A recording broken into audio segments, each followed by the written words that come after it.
On va revenir sur toutes ces déclarations de Christophe Fanichet avec vous, Fabien Villedieu. Bonjour. Bonjour. Vous êtes secrétaire fédéral du syndicat Sudrail. Lorsque le PDG de SNCF Voyageurs assure que les TGV circuleront normalement entre demain et jeudi, il s'avance un peu, beaucoup ou pas du tout? Il est très fort, parce que pour se déclarer gréviste, en tout cas je parle pour des conducteurs de train, c'est 48 heures avant. Donc Sudrail on appelle à la grève mercredi 7 mai, c'est-à-dire que les collègues peuvent encore se déclarer lundi en fin d'après-midi. Donc je vois pas comment ils peuvent savoir déjà aujourd'hui. Et pour ce qui est des contrôleurs, c'est encore pire parce que la grève c'est du 9 au 11, donc ils peuvent se déclarer grévistes jusqu'à mercredi. Donc il sait déjà 2 jours à l'avance, une semaine à l'avance, quel sera l'état des déclarations des collègues pour ce maire. Donc il est vraiment très fort. Ça veut dire qu'il mise peut-être sur une mobilisation limitée de vos collègues. Je pense qu'il fait un peu de communication, il fait beaucoup d'ailleurs de communication, pas beaucoup de négociations, mais beaucoup de communication. Et en tout cas, la mobilisation, moi, sur mon dépôt, il y a plus de 80% des collègues conducteurs de train qui se déclarent grévistes sur la ligne D et R à partir de mercredi.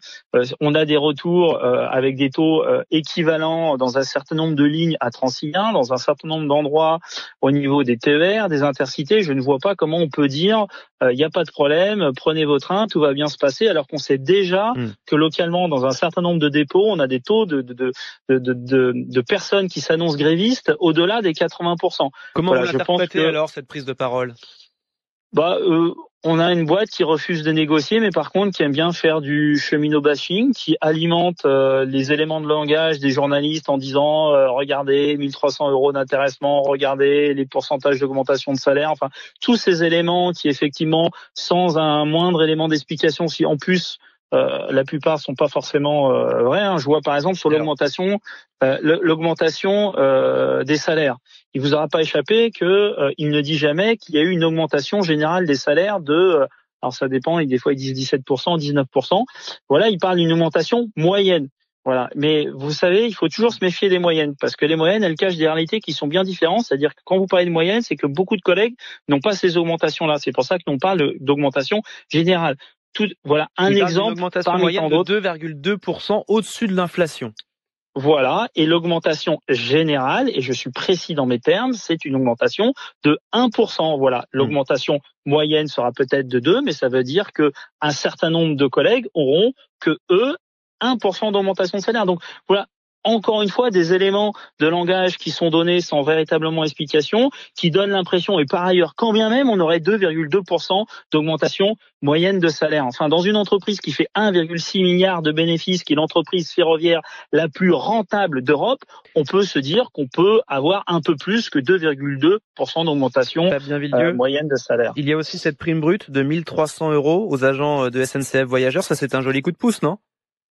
Comme tous les salariés français, vous savez, la moyenne d'un intéressement. 1300 € brut d'intéressement. Si, tous les salariés français qui sont dans des entreprises de 1000 salariés ont en moyenne 1500 € d'intéressement. Moi, je peux vous dire, regardez les statistiques. En tout cas, 99, excusez-moi, peut-être pas à France Info, mais en tout cas, 99% des salariés des entreprises privées ont à la fois l'intéressement, ils ont même une participation moyenne, c'est pas des chiffres Sudrail, c'est des chiffres qu'on peut trouver sur Internet, de 1900 €, participation qui n'existe pas. Voilà, on peut passer en permanence, scruter les augmentations de salaire des cheminots pour alimenter le cheminot bashing. Moi, je trouve que ce n'est pas le rôle de la direction. Le rôle de la direction, c'est de trouver une sortie par le haut pour ne pas faire un conflit, plutôt que d'alimenter les journalistes avec des fausses informations pour faire du cheminot bashing, ce qu'elle fait du matin, midi et soir, et on en a ras-le-bol. Comme les cheminots ne sont pas payés double le dimanche et jour férié, comme l'a dit Monsieur Tabarot, le ministre des Transports. C'est encore une fake news. On a marre qu'on passe notre temps à expliquer de la merde sur les cheminots, comme on explique qu'on a la prime charbon, j'en passe, c'est des meilleurs. Tout ça, c'est faux. Vous dites on en a ras-le-bol, Fabien Villedieu. Tout à l'heure, nous étions avec Michel Kidor, le président de la Fédération nationale des usagers des transports,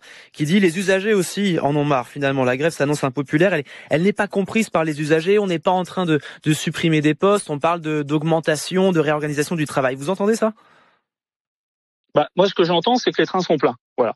Donc les usagers, ils en ont peut-être ras-le-bol, mais le taux d'occupation des TGV, c'est 84%. Donc si véritablement les usagers n'en pouvaient plus de la SNCF, les trains seraient vides, ce n'est pas la réalité. Après, Monsieur Kidor, lui, il est contre le droit de grève. Il pense qu'il faut revenir sur le droit de grève. Mais à un moment donné, que dans une entreprise avec des taux d'occupation comme on a, qui est une entreprise qui en plus fait des bénéfices, se pose la question de la répartition des richesses, l'augmentation des salaires, et qu'on arrête de nous pourrir la vie en nous changeant effectivement nos journées de service quelquefois 24 heures à l'avance, qu'on pose ce type de questions, je trouve que ce n'est pas anormal. Et je trouve que ce n'est pas le rôle d'une association d'usagers d'avoir des positionnements sur le droit de grève. Enfin, on parle de qualité de service. Là, samedi, j'étais pour la défense des petites lignes avec une association parce qu'on ferme des petites lignes dans le Morvan. Ça n'intéresse personne.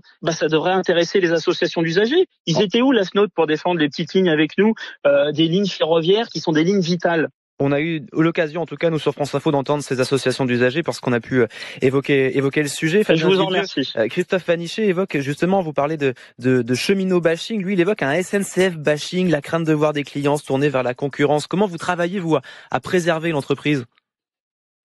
Tous les jours, en étant une entreprise performante, et je pense que la SNCF, et moi je ne rougis pas de la SNCF, enfin, c'est l'entreprise la plus performante d'Europe.